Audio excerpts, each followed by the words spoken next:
Pornography has existed since the dawn of civilization, with ancient cultures depicting the naked form through paintings and sculpture, and the first pornographic film being made in 1897. Since then, pornography has evolved alongside the film industry and has become more and more readily available. It was estimated that in 2002, there are at least 70,000 internet sites dedicated to pornography. By 2014, that number has risen to 4.3 million in the United States alone.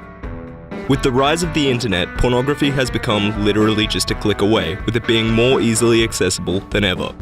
This begs the question, is pornography becoming socially acceptable, and has society itself become porn crazy?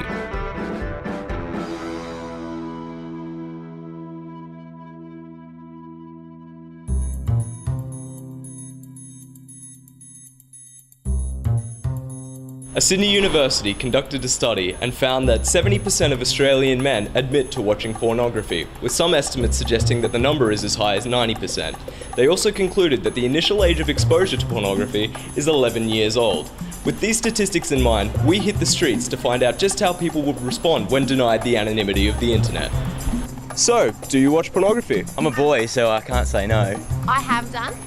No. I may have once or twice. No? No. I used to. Well, no. No. No, I do not. Not really, no. I do not. I think anyone who says no is lying.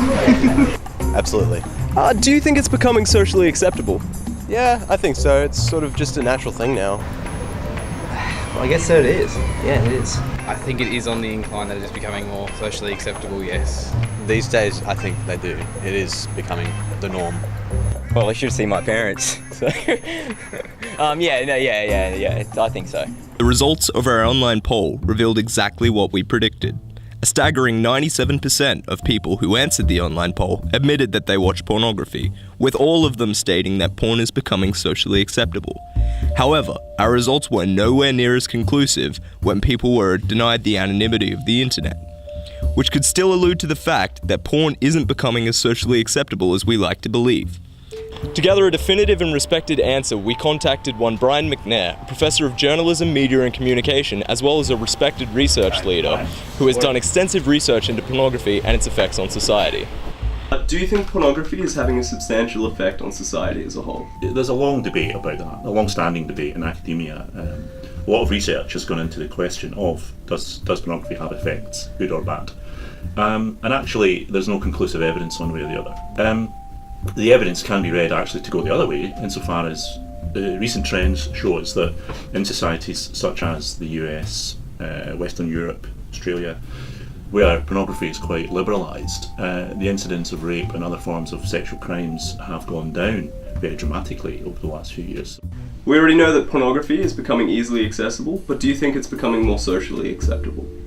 Yes, pornography is becoming socially acceptable, more so than it used to be. I think that there's still a taboo, but compared to 10 years ago, it's completely different. Pornography is somehow fashionable and trendy, and you see that pop stars like Miley Cyrus or whoever using kinds of codes and conventions from pornography in pop videos intended for young adults and children. Do you view this as a positive or a negative?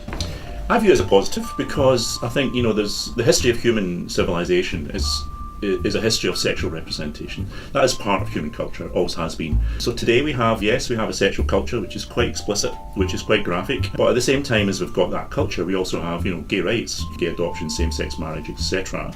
In my opinion, the two processes are actually connected. The more sexual culture we have, the more open and transparent sexual culture is, including that sort of pornographic end of it, then the easier it is for people to express their sexual identities in public, including those kinds of identities like homosexuality and other forms of sexual minority, if you like, that used to be prohibited, actually, and are now quite accepted. And I think that's all good for society. Like it or not, pornography is here to stay and will be continued to be viewed by what appears to be a majority of the populace. Whether or not it is socially acceptable, we must accept the fact that it becomes more readily available with each passing day. We as a society can choose to embrace porn or demonize it. Either way, we must accept the fact that it remains an important part of our populace. Personally, this presenter feels it is time to cast out our prudish prejudices and embrace porn with open arms.